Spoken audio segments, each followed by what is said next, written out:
Hey guys, how's it going? It's Matt. I hope you guys are having a good day today and an even better day tomorrow. First, let's start off with a review on my plan going into this past week. Alright guys, so during week 13 of this challenge, I did in fact make two trades. So the first was selling out of my entire position of AT&T, ticker symbol T, which was 15 shares sold at $28 even for a total sale of $420. The reason for this was simply to make an addition to my position in Tattooed Chef, ticker TTCF, after their earnings report where they missed earnings, which led to a huge discount on the price. Since nothing has changed with regard to my outlook on the company, it was an easy opportunity to capitalize on the dip. So with that, I purchased 24 shares at an average of $18.20 for a total purchase of $436.78.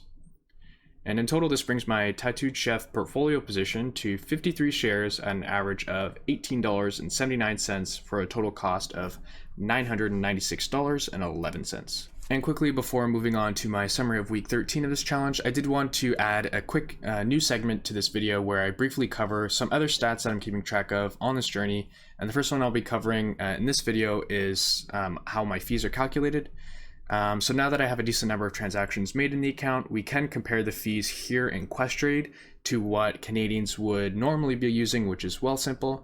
So across the 3 deposits of cash where an exchange fee was charged, I paid approximately $129.63 for changing about 11,500 Canadian to about 9,320 US dollars. Unlike in Wealthsimple, since I can hold this money permanently in US dollars, I will only need to pay those foreign exchange fees twice, which obviously first when depositing, that I've already done, and when I eventually withdraw that money and back into Canadian. Aside from that, Questrade's flat fee across 28 trades for me has been $123.75, which is obviously $4.95 per trade. And a quick note for those wondering, the $4.95 flat fee will actually be higher if you trade more than 495 shares of a company at once, up to a maximum of $9.95. And if you are wondering, in the instance where that does occur, the percentage you're actually paying in fees is even lower when you're trading that many shares. So technically the most inefficient trades in Questrade are less than 495 shares at once, which are still quite efficient when compared to Wealthsimple as long as the trade is more than $340 total. So in total, up to today, I have paid about $253.38 in fees. And for the exact same trades in Wealthsimple, those fees would add up to be about $187.66. And I know what you're thinking, dude, I thought Questrade fees were cheaper than Wealthsimple. Why are yours higher? So I'll quickly explain and briefly explain. If you haven't figured it out already, in the short term, Wealthsimple's fees will be less for the entire account because you only pay exchange fees when trades are made, whereas Questrade's foreign exchange fees are all immediately charged when first changing Canadian to US dollars. So the way you can look at it is the initial fees from Questrade occur before you even purchase shares, whereas Wealthsimple's initial fees include your first purchases. So, however, when you start selling out of positions and repurchasing with your profits, that's where you're actually going to see the Questrade fees slowly catch up to Wealthsimple and end up being less. So that's why I wanted to cover this topic now so that we can see the initial fees when there's still only a few sales. So technically, if you know exactly what you want to invest in and don't ever sell or reallocate your capital elsewhere, Wealthsimple's fees will actually be better. And this is also technically the case when you're contributing and purchasing with small sums at a time under that $340 amount. So I'll be adding a tracker where we can compare the Questrade and Wealthsimple fees for the same transactions each week to see how long it takes for the Questrade fees to be less than Wealthsimple, because once it is less, it will never be more than Wealthsimple unless, again, I start trading less than that $340 mark per each transaction. And with that out of the way, let's look at a summary of what actually happened to my portfolio over the 13th week of this challenge. The best performing holding I had this week was Palantir after a fantastic earnings report that sent the price through the roof. Ticker PLTR finished this week up 14.12%. And my worst holding, on the other hand, was Tattooed Chef, which was down after their missed earnings about 17.39%. And overall this week, my portfolio was down after honestly an excellent start to the week, thanks to companies like Coinbase. Had honestly a killer first couple of days, but ultimately sliding back to about on par with my purchase price. So you can't really see the significance that would have played. But I know I believe it was just Monday alone. I think I was up a couple $100 just from Coinbase.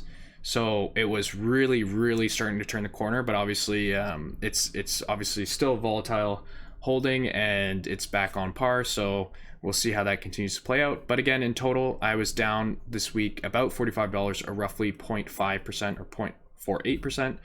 When comparing that to the S&P was up this week about 0.71%.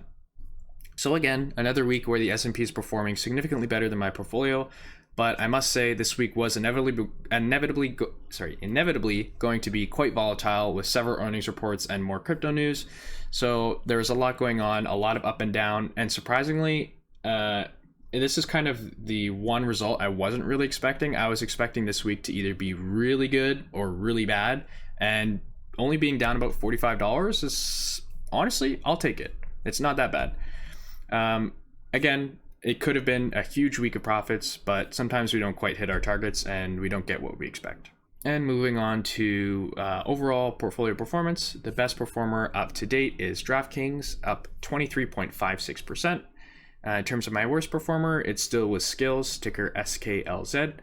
I don't see this as too much of a big deal because it's only been a couple of weeks since I've added this position to my portfolio, and it is one of the smallest positions that I do have in the portfolio. It's definitely one of the more play stocks in the portfolio that could very well be a flop, but I'm certainly still confident in its future. And in this portfolio, given my purchase price, there's not really that much of a downside, even though obviously right now there is quite a significant downside. But anyways, right now it's the biggest loser in my position and down a significant amount, 25.87%. This is my worst week in terms of percentage of holdings in the red as well. So as of Friday's closing, 6 out of my 12 holdings in this portfolio are actually in the red, which are Coinbase, Tencent, Invite, Corsair, and Skills. All in all, including the fees, the account is down about 0.9%, and before fees, it's up 1.87%. When comparing the portfolio performance to the S&P over the same time period, with purchase dates considered, the S&P is up about 6.33%. So what I mean by that is, if I did my exact same transactions, but instead just with the S&P, I would be up 6.33%. Anyways, therefore, my portfolio is performing less than 1/3 as well as the S&P, so it's definitely tough, but I do think it's only a matter of time where these companies will start to outperform. All I'm really getting from the past 13 weeks is that I need to look at adding more cash to capitalize on the prices of these companies, considering they're so volatile, and look to reallocate to focus on companies that are in a better position to perform. Around the 15 to 20% return over the next 8 months instead of the original target of 10 to 15%. Of holdings that I currently have, I think a higher concentration of allocating resources or capital at least to positions like Coinbase, Tesla, Palantir, Tattooed Chef, DraftKings, and Peloton would likely be able to do it.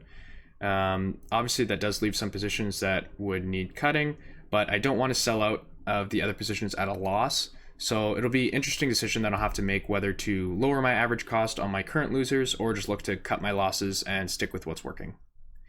So I think the answer to that really lies in the broader market's economics and public health climate. For example, questions like how significant public health concerns will be over the next 6 months, how inflation will stick around, how is it going to change over time, how the housing market and job market's going to look and play out over that same time period.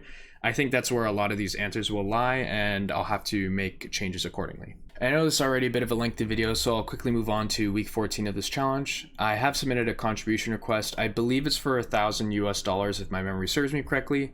So with that cash as of right now, I'm definitely keeping my eye on Skills, Tattooed Chef, and Palantir to see where they come out at open tomorrow.